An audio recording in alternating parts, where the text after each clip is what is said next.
There is a $2 liquid sitting at any hardware store right now that poured around the base of any toilet tonight creates a permanent watertight seal that will not crack, will not shrink, and will not fail for the next 20 years. No plumber, no tools, no floor demolition. A licensed plumber will charge between $200 and $400 to replace the wax ring underneath your toilet, the component that is supposed to do exactly this job. The average service call takes less than 45 minutes of actual labor.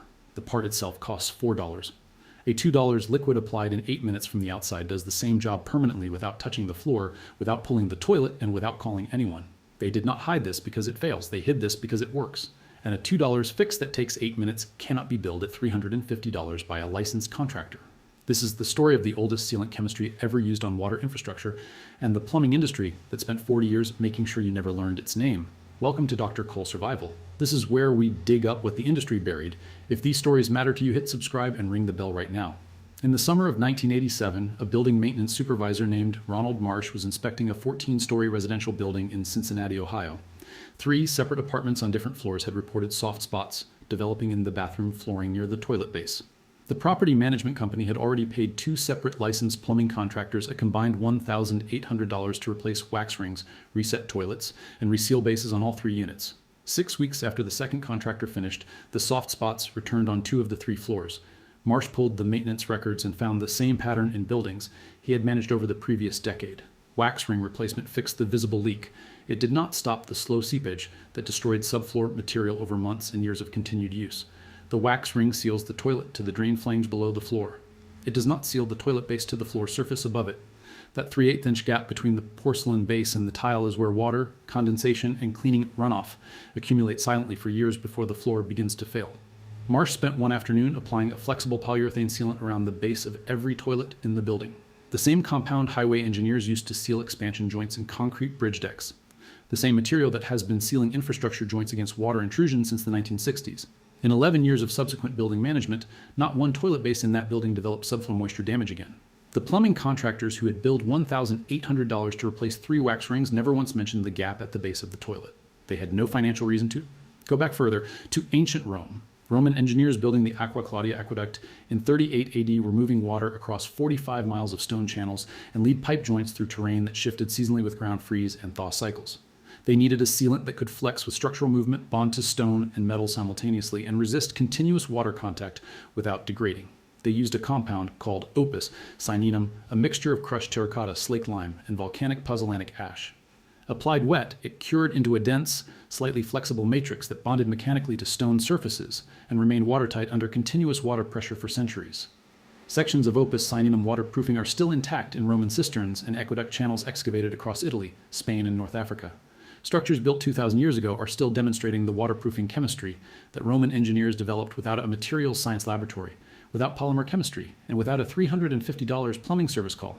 The principle they established, flexible matrix bonding to a rigid substrate to create a watertight seal that survives structural movement, is identical to the principle behind modern flexible polyurethane sealant.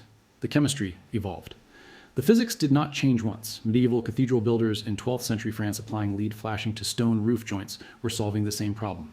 Lead was hammered into the joint gap and sealed at the edges with a lime-based compound mixed with animal fat. The fat provided initial flexibility. The lime cured hard against the stone surface. The combined system sealed roof joints that are still watertight in standing cathedrals across Normandy 800 years later. The Aztec engineers who built the aqueducts supplying Tenochtitlan in the 14th century sealed their stone water channels with a natural latex compound derived from rubber tree sap mixed with volcanic ash. Flexible, waterproof, permanently bonded to stone. Rediscovered independently on a different continent from the Roman engineers who had solved the same problem 1,300 years earlier. Every civilization that moved water across built infrastructure arrived at the same conclusion independently. You need a material that bonds to the substrate, stays flexible enough to survive movement, and does not break down under continuous water contact. That is not ancient wisdom. That is polymer chemistry. And the $2 tube at your hardware store contains the most refined version of that chemistry ever produced. Now let me show you exactly what is happening at the base of your toilet right now and why the plumbing industry has a financial interest in making sure you never look at it carefully. The standard toilet installation in American residential construction involves 3 sealing points. The wax ring seals the toilet horn to the drain flying below the floor surface. This is the seal most people know about. The toilet bolts compress the toilet base against the floor surface mechanically, and the base to floor gap, the visible line where porcelain meets tile or vinyl flooring, is left completely open in a standard installation. That open gap is the problem. Every time you clean the bathroom floor, mop water enters that gap. Every time condensation forms on the cold porcelain in summer, water tracks down the outside of the bowl and pools in that gap. Every splash from the toilet, the sink, the shower, all of it has a direct path into the subfloor through that unsealed base perimeter. The subfloor material, typically plywood or OSB board, absorbs that moisture slowly over months and years. It does not fail dramatically. It softens. It develops a slight give when you step on it. It begins to allow micro movement in the toilet base itself, which then compromises the wax ring seal below it, which then creates a genuine sewer gas and wastewater leak that requires full subfloor replacement. A study published in the Journal of Building Pathology in 2018 analyzed moisture damage patterns in 340 residential bathroom floor failures across the American Southeast. 73% of subfloor failures in bathrooms with intact wax rings traced to unsealed toilet base perimeters as the primary moisture entry point. Not failed wax rings, not cracked drain lines. The open gap at the base of the toilet that no plumber mentions, because sealing it takes 8 minutes and costs $2 and eliminates the service call that comes after the floor fails. Here is the compound. Flexible polyurethane sealant. Sold under brand names including DAP, GE, and Loctite at every hardware store and big box retailer in the country. The generic store brand version costs between $2 and $4 per tube. Confirm the label says polyurethane or flexible sealant. Do not use standard silicone caulk. Silicone does not bond reliably to the grout and tile surfaces surrounding most toilet installations and will peel away within 18 to 24 months of cleaning product exposure. Polyurethane bonds chemically to ceramic, porcelain, grout, vinyl, and wood subfloor simultaneously. It cures to a Shore A hardness of approximately 40, firm enough to exclude water and debris, flexible enough to absorb the micro-movement that occurs every time someone sits on the toilet without cracking the seal. Its service life under residential bathroom conditions exceeds 20 years in independent testing.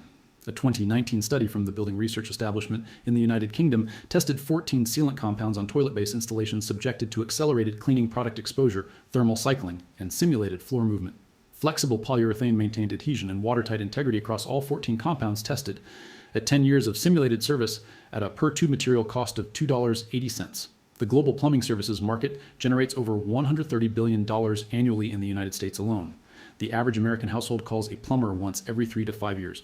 Bathroom water damage is the second most common source of homeowner insurance claims in the United States, generating over $10 billion in annual claims, according to the Insurance Information Institute. A significant portion of that $10 billion in water damage claims traces directly to toilet-based moisture infiltration, the open gap that $2 of polyurethane sealant closes permanently in 8 minutes. The plumbing industry cannot bill $350 for an 8-minute application of a $2 tube of sealant. So the 8-minute application of the $2 tube never appears in any plumbing maintenance checklist, any homeowner inspection guide, or any plumbing contractor recommendation you have ever received. The omission is not a conspiracy. It is simply every participant in the service chain having a financial interest in the toilet base gap remaining open. Here's exactly what you do. Every detail matters, so pay close attention. Go to any hardware store and purchase 1 tube of flexible polyurethane sealant, DAP 3.0, GE Advanced, or the generic store brand equivalent.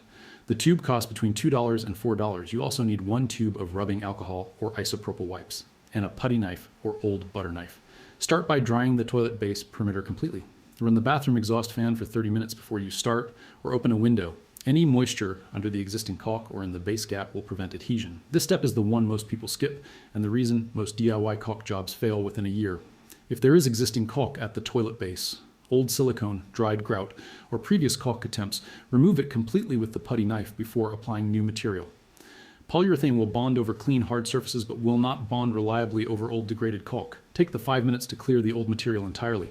Wipe the entire base perimeter with isopropyl alcohol on a clean cloth. This removes soap residue, cleaning product film, and surface oils that prevent chemical adhesion. Let it dry for 3 minutes before applying sealant. Cut the tube tip at a 45-degree angle to produce a bead width of approximately 3/16 inch, slightly narrower than the gap you are filling.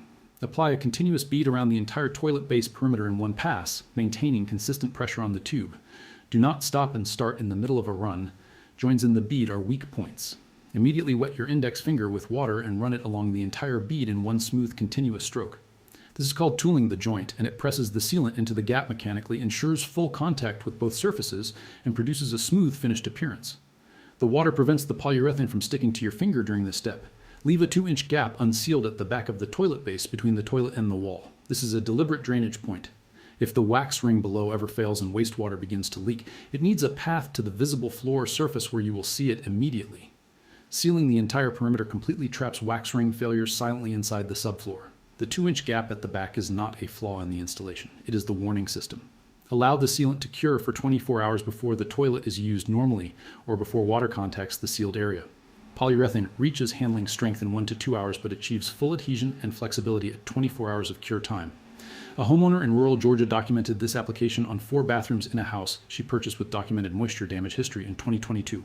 The previous owner had paid $2,200 in plumbing and subfloor repair costs over the preceding 8 years, all traced to toilet-based moisture infiltration. After applying polyurethane sealant to all 4 toilet bases at a total material cost of $14, she had 0 moisture events in the following 18 months of ownership. Her home inspection at resale noted bathroom subfloor condition is good with no moisture indicators present. The Romans sealed their aqueducts with volcanic ash and lime 2,000 years ago. The same flexible matrix chemistry, the same bonding principle, the same physics of water exclusion from a rigid joint. Ronald Marsh sealed 47 toilet bases in a Cincinnati apartment building in 1987 with a $2 tube of polyurethane and watched $1,800 worth of recurring plumbing damage stop completely. The gap at the base of your toilet is open right now. It has been open since the day your toilet was installed. Water has been entering your subfloor through that gap every time you mop, every time condensation forms, every time a splash reaches the floor. The $130 billion plumbing service industry needs that gap to stay open. A closed gap cannot generate a $350 service call. A dry subfloor cannot generate a $2,200 moisture repair.